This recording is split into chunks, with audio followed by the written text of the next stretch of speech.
नमस्कार बंधुगण मु सूर्य स्वागत करुच्ची आपनको आपणकर YouTube channel Odia take info. आज आसंत जानिबा एक नूतन वीडियो माध्यम रे जे कि ओडिशार प्रत्येक जिल्ला रे प्रत्येक हाई स्कूल रे कंप्यूटर टीचर पोस्ट 8511 पोस्ट बाहर को जाउची जार अग्रमी नोटिफिकेशन आमे आपनको ए वीडियो माध्यम रे जणेबू किपरि आवेदन करिवे एवं कौन रहइबो तार क्राइटेरिया कौन रहइबो तार एजुकेशन क्वालिफिकेशन केबे बाहरिबो केउ डिस्ट्रिक्ट रो केउ स्कूल रो केतेटी पोस्ट बाहरिबो सबुर डिटेल्स आज आपण ए वीडियो माध्यम रे जानि परिबे। तेणु जदि आपनको ए वीडियो टी भलो लागे ताले वीडियो टी को निश्चिंत लाइक करिवे एवं आपनको संग मानक सहित निश्चय शेयर कर देबे। तेणु देरी न करी चलंतु जानिबा आज रो वीडियो टी। बंधुगण देखंतु Odisha computer teacher requirement 2024 official notification out for 8511 post. एठी आपनकर नोटिफिकेशन टी आसी जाईची केबे आसीबो केबे से पोस्ट टी आसीबो केबे अप्लाई हबो ताहार डिटेल्स मु आपन मानक निश्चिंत जणाइबी। आपण माने दया करी शेष पर्यंत वीडियो टी देखु तांतु शेष रे आपन निश्चिंत जणाइबी केबे एटा अप्लाई स्टार्ट हबो। देखंतु बंधुगण ओडिशा कंप्यूटर टीचर रिक्वायरमेंट 2024 रो टोटल डिटेल्स मु आपन मानक वीडियो माध्यम रे जणाइबी। आपण वीडियो टी को भलो भाबरे देखि नियंतु। देखंतु ऑर्गेनाइजेशन नेम रोची ओकाक OCSC Odisha computer application centre. Type of job permanent job रहबो एटा परमानेंट रहबो कोनसी कॉन्ट्रैक्चुअल न। कैटेगरी रो देखंतु कोन रोची ओडिशा गवर्नमेंट जॉब रहबो ए कैटेगरी गवर्नमेंट जॉब रहबो fully government job. Total post देखंतु बंधुगण 8511 टी 8511 टी टोटल पोस्ट रहबो। एप्लीकेशन मोड देखंतु ऑनलाइन रे एटा एप्लीकेशन हबो। अप्लाई करला बेले आपण ऑनलाइन रे अप्लाई कर परिबे ऑफलाइन रे तार कोनसे आसीबो नाही अप्लाई करबा पई। हु कैन अप्लाई कोइ माने अप्लाई कर परिबे ऑल ओडिशा कैंडिडेट ओडिशा रा समस्त कैंडिडेट अप्लाई कर परिबे याकू। प्लेस ऑफ पोस्टिंग कोठी पोस्टिंग आपण पाइबे ए जॉब कला परे आपण कोठी पोस्टिंग पाइबे अक्रॉस ओडिशा ओडिशा भीतर आपण जोठी भी हेले पोस्टिंग पाइ परिबे। तापर देखंतु लास्ट डेट जेहेतु आपर फास्ट डेट अप्लाई एप्लीकेशन रो प्रथम अप्लाई डेट आसीनी त लास्ट डेट भी अपडेट सुन बोली लिखा अछि। देखंतु जेंडर रे कोन रहइबो बोथ मेल एंड फीमेल समस्त अप्लाई करि परिबे। देखंतु एजुकेशनल क्वालिफिकेशन कोन रहइबो तार educational qualification candidate must have completed diploma or degree in computer application or computer science or IT from a recognized university with DCA or PGDCA or O level course from a recognized institution.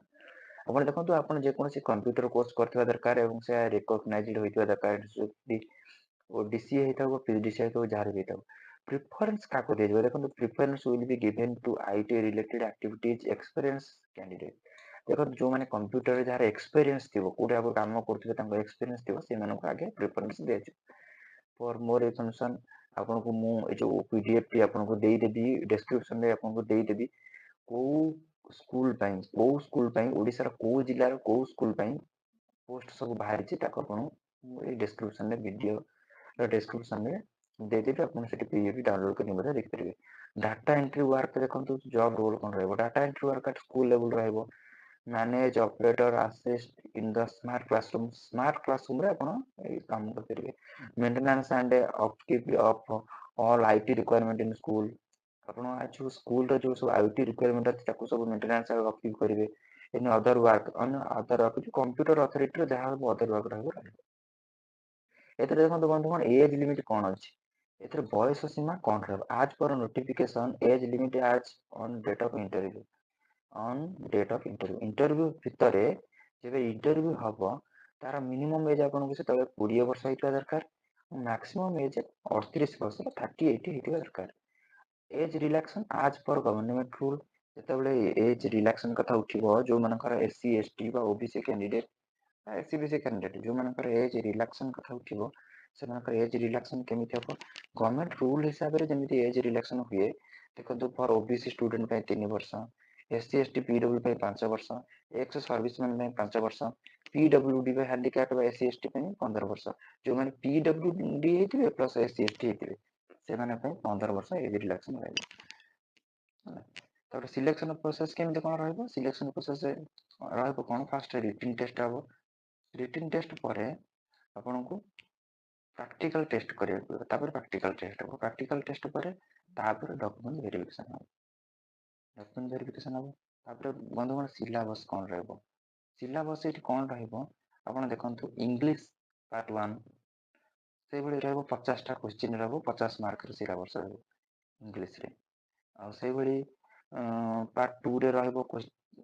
50 question and 50 mark रो total आपन English हे गला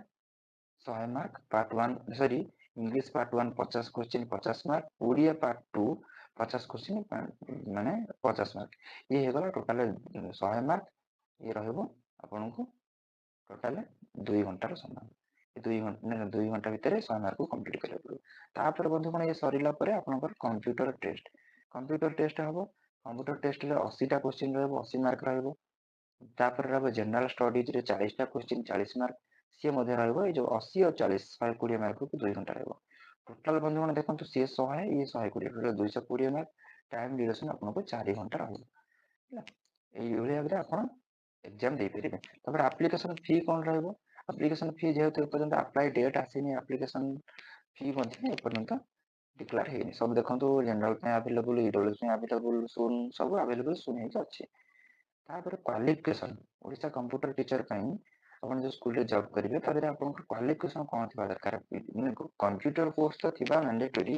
ता सहित educational qualification कोन थिबा दरकार educational qualification रे बंधु मन देखंतु क्वालिफिकेशन सर्टिफिकेट आपन मिनिमम 10th किबा +2 किबा +3 करथिबा दरकार certificate indicate the date of birth जोटा आपनकर मैट्रिक सर्टिफिकेट अछि कि एसएसएल बा एसएससी बा एचएससी सर्टिफिकेट अछि जोटा आपनकर डेट ऑफ बर्थ आपनकर मेंशन थिबो से सर्टिफिकेट के दरकार two recent colour passport size photo दुईटा recent colour passport size photo 15 दिन भीतर अपन से पासपोर्ट साइज फोटो उठेथिबा दरकार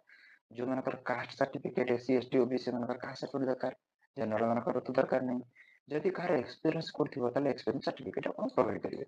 तापर डेट आपनकर एपर्यंत आसीनी डेट आसीले हम आपन निश्चित जणाइबु किंतु एटा जणा जाउची केबे डेट आसीबो देखंतु तार टोटल सेटा म आपन कहि दउची डेट एटा अनुमान करा जाउची डिसेंबर फर्स्ट वीक रे जॉब एप्लीकेशन स्टार्ट हे जिवो डिसेंबर फर्स्ट वीक रे एटा अप्लाई हबो आपन को तार पीडीएफ कॉपी टा मु आपन को देई देबी डिस्क्रिप्शन रे आपण देखि जानि परिबे को स्कूल पे जो लिखा अछि डिस्ट्रिक्ट अछि वैकेंसी लिस्ट मु आपन को देई देबी आपण सब सेठी जानि परिबे तो आज रे जो वीडियो टी यदि आपन को भलो लागे अनुमान जदि वीडियो टी आपन को भलो लागि था तो निश्चिंत लाइक करिवे ଆଉ ଆପଣ ମାନେ ତ ଦେଖୁଛନ୍ତି ଜମା ବି ଲାଇକ୍ ବି କରୁନାହାନ୍ତି ଦୟାକରି ଆପଣ ଦେଖନ୍ତୁ ଆମକୁ ବହୁତ କଷ୍ଟ ଲାଗୁଛି ଭିଡିଓଟି ବନେଇବା ପାଇଁ ଆପଣ ମାନେ ଯଦି ଭିଡିଓଟିକୁ ଲାଇକ୍ ନ କରିବେ ତାହେଲେ ଆମକୁ ବହୁତ କଷ୍ଟ ହବ ତେଣୁ ଆମେ ଆପଣଙ୍କୁ ତ ଆଉ କିଛି ପଇସା ଦେବା ପାଇଁ କହୁନୁ ଆପଣ ଭିଡିଓଟିକୁ ଲାଇକ୍ କରନ୍ତୁ ଏବଂ ଆପଣଙ୍କ ସାଙ୍ଗମାନଙ୍କ ସହିତ ସେୟାର କରନ୍ତୁ ଆପଣ ଜାଣିଥିବେ ପୂର୍ବରୁ ମୋର ଯୋଉ ୟୁଟ୍ୟୁବ ଚ୍ୟାନେଲଟି ଥିଲା